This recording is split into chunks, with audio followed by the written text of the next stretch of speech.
گل از رخطا مختار۔ محترم سامعین، السلام علیکم ورحمۃ اللہ وبرکاتہ۔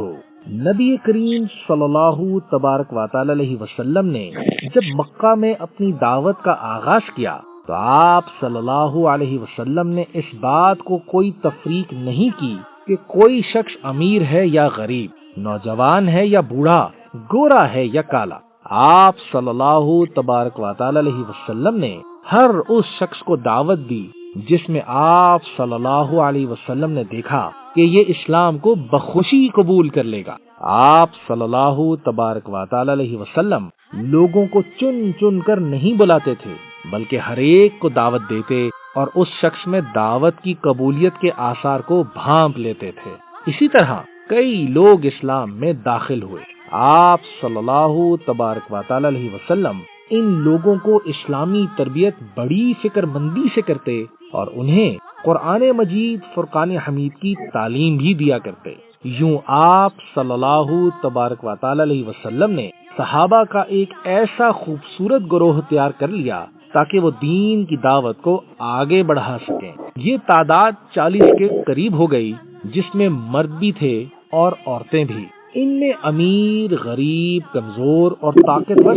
سبھی شامل تھے۔ مومنین کی یہ جماعت جس نے اسلام کو قبول کیا اور جو رسول اللہ صلی اللہ تبارک و تعالی علیہ وسلم کے ساتھ دعوت کی راہ پر چلے، ان میں سے چند کے نام ان کی عمر کے لحاظ سے یہ ہیں: علی بن ابی طالب، عمر 8 سال، زبیر بن عوام، عمر 8 سال، طلحہ بن عبید اللہ، عمر 11 سال، ارقم بن ابی الارقم، عمر 12 سال، عبداللہ ابن مسعود، عمر 14 سال، سعید بن زید، عمر تقریباً 20 سال، سعد بن ابی وقاص، عمر 17 سال، سعود بن ربیعہ، عمر 17 سال، جعفر بن ابی طالب، عمر 18 سال، صہیب رومی، تقریباً 20 سال، زید بن حارثہ، تقریباً 20 سال، عثمان بن عفان، تقریباً 20 سال، خباب بن علاء، تقریباً 20 سال، مصعب بن عمیر، 24 سال، عبداللہ ابن جہش، 25 سال، عمر ابن خطاب،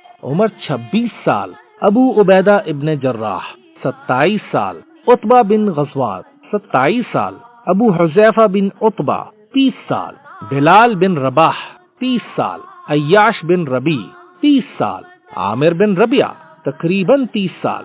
نعیم بن عبداللہ، 30 سال، عبداللہ بن مختوم، 17 سال، ابو سلمہ، تقریباً 30 سال، عبد الرحمن بن عوف، 30 سال، عمار بن یاسر، 30 سال سے 40 سال کے درمیان، ابو بکر صدیق رضی اللہ تعالیٰ عنہ، 37 سال، حمزہ بن عبد المطلب، 42 سال، عبیدہ بن حارث، 50 سال۔ جب ہم اس فہرست کو دیکھتے ہیں تو ہمیں یہ نظر آتا ہے کہ آپ پر ایمان لانے والے پہلے 36 مردوں میں سے 32 کی عمر تو 30 سال سے ہی کم تھی، جن میں سے صرف عمار بن یاسر، ابو بکر صدیق، حمزہ، عبیدہ بن حارث رضی اللہ تعالیٰ عنہ 30 سال سے زیادہ عمر کے تھے۔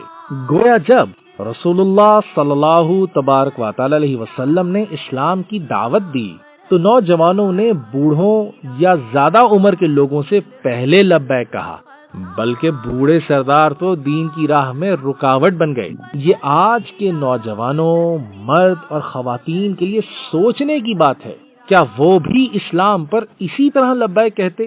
جس طرح نبی کریم صلی اللہ تبارک و تعالی علیہ وسلم کے دور میں نوجوانوں نے اسلام پر لبیک کہا تھا؟ اور ان کی زندگیوں میں بھی اسلام اتنی ہی اہمیت رکھتا ہے جتنا کہ ان نوجوانوں کی زندگی میں رکھتا تھا جنہوں نے مکی معاشرے کے تمام رسوم اور رواج اور عقائد کو بالائے طاق کرتے ہوئے اسلام پر لبیک کہا۔ سامعین کرام، جب 3 سال کی محنت سے صحابہ اسلامی ثقافت میں پختہ ہو گئے اور ان کے سوچنے کی بنیاد اسلام بن گیا اور ان کے عمل کی بنیاد بھی اسلام بن گیا تو آپ صلی اللہ تبارک و تعالی علیہ وسلم کو اطمینان ہو گیا۔ آپ صلی اللہ تبارک و تعالی علیہ وسلم دیکھ رہے تھے کہ یہ جماعت اللہ جل جلالہ کا حکم آتے ہی مکہ کے معاشرے کے سامنے اپنے دین کی دعوت کو لے کر کھڑی ہو جائے گی۔ جب اللہ جل جلالہ کا حکم آیا تو اس کے بعد کیا ہوا؟ اس بات کو جاننے کے لیے آپ کو اگلی قسط سننا ہوگی۔ انشاءاللہ اگلی قسط میں ہم آپ کو یہ ضرور بتائیں گے کہ اس موقع پر اللہ جل جلالہ نے جو حکم نازل کیا وہ کیا تھا۔ تو اگلی قسط سننا نہ بھولیے گا۔ السلام علیکم ورحمۃ اللہ وبرکاتہ۔